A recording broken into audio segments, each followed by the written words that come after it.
Hi there guys, welcome back to the channel, and it is time for my Palace preview for Palace against Burnley, which is going to be kicking off tomorrow at Sellers Park.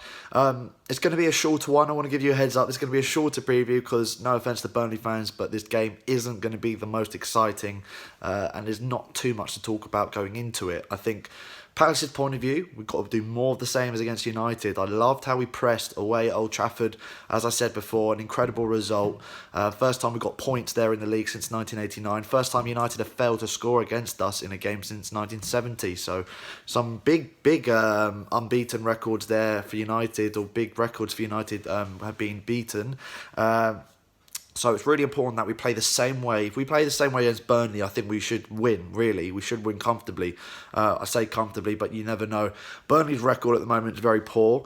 I think that they've lost, or they haven't won in their last 5 or 6. And they're struggling to score goals. They scored 1 in the Monday night game in their 2-1 defeat to Newcastle, which is a poor result. Bearing in mind, though, that Benitez has done well to turn around Newcastle's form of late. It's still quite a poor result at home. They'd be looking to get something out of that. 2 teams at the bottom, got to be trying to get something out of that game at home, which is exactly what I think our mentality will be like. We have to get something out of this.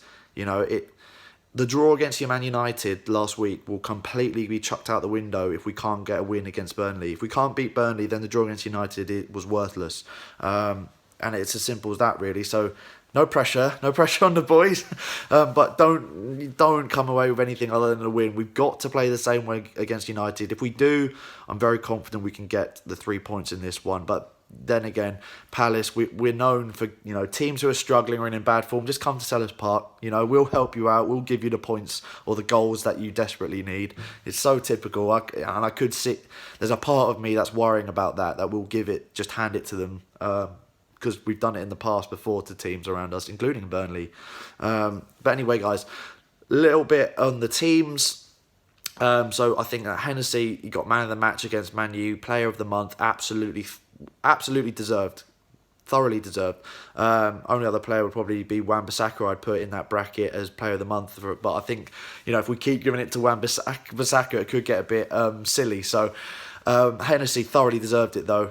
Fantastic against United. So obviously he'll go back in the goal. And I think that I don't think he's going to be coming out of the net anytime soon. Unless he has a calamity of errors in a streak of games. I can't see the goalkeeper situation changing, which is very good. So right back, obviously Wan-Bissaka destroyed Martial, pocketed him against Man United. Honestly, going to be one of the best right backs in the country. In my opinion, defensively, he is the best right back in the country. Obviously, let me know in the comments down below. Is that just bias from me? I just look at his defensive stats this season: 50 attempted tackles, 48 successful. And on top of that, the amount of times he's retained possession after a tackle, I think the figure's still in the 40s there for, tackling someone and then starting a counter-attack afterwards, keeping possession, which is incredible. It's absolutely insane. He's just turned 21. Is he the best defensive right back? I'm not talking about going forward. I think he still has a bit of work. He needs a bit of work going forward. I think he's lacks a little bit of composure in the final third as a wing back, but when he's defensive, one-on-one situation, I don't think there's anyone I've seen this season who's been better than him. But let me know in your comments down below. And then obviously Sacco, Tompkins were absolutely immense against United. More of the same, please, guys. Let's not be inconsistent. And Van Arnold left back, and I can't fault any of the players against United, so I'm just going to say good. They're on good run of form to all of them.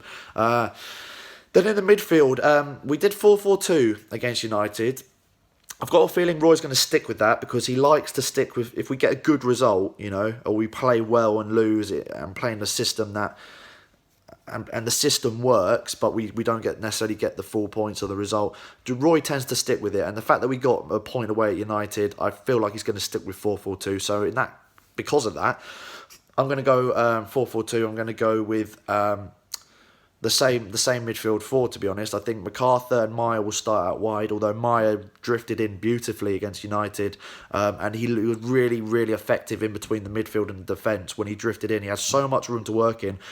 He's not going to get that time and composure and space on the ball against Burnley by any means, but I think that that will get his confidence up, because it was his best game in a Palace shirt by far, and I'm really, really happy and excited to see what he'll have in the future, what we'll see from him in the future. Roy did say in an interview this week that it will take something miraculous from a player to get Meyer out the starting 11 right now. So, that's great to hear from Roy, because I think we all want to see Meyer in the team week in, week out. We've been crying out for it for weeks, and now we're starting to see it, which is great. And we're starting to see what he can do.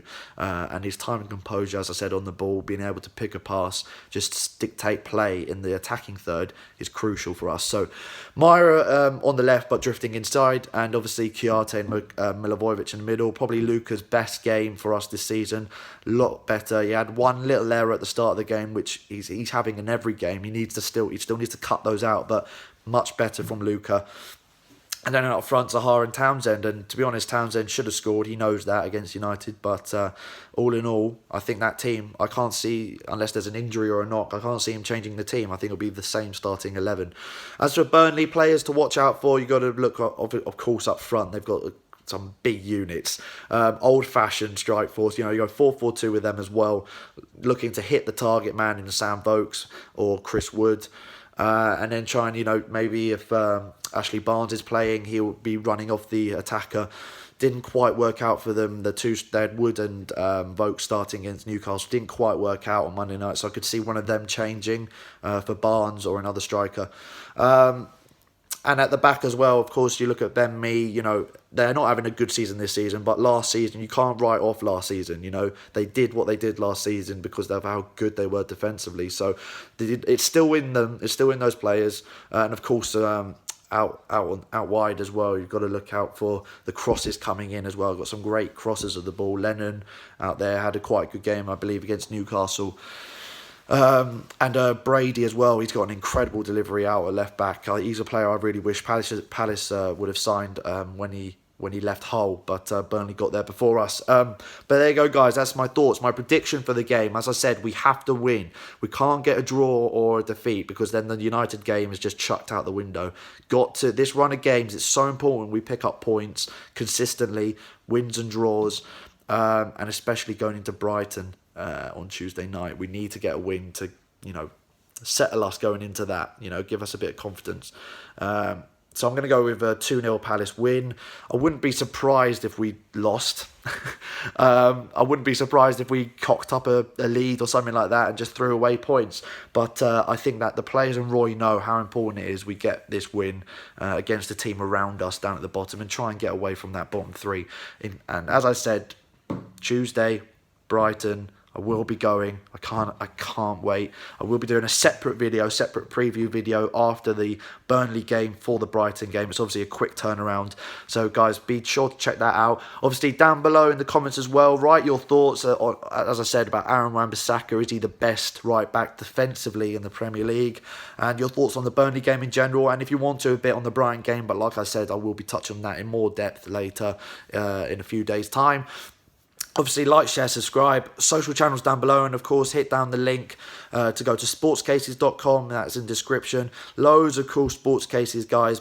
Football, basketball, NBA stuff like that. All stuff like that look really good. All for iPhones and Androids as well. Use the link red and blue for 10% off, and there's already discounts on the store because it's Christmas. Plus 10% with this discount code. So be sure to go and check it out, guys. I'm sure they won't disappoint you. So thank you guys for watching.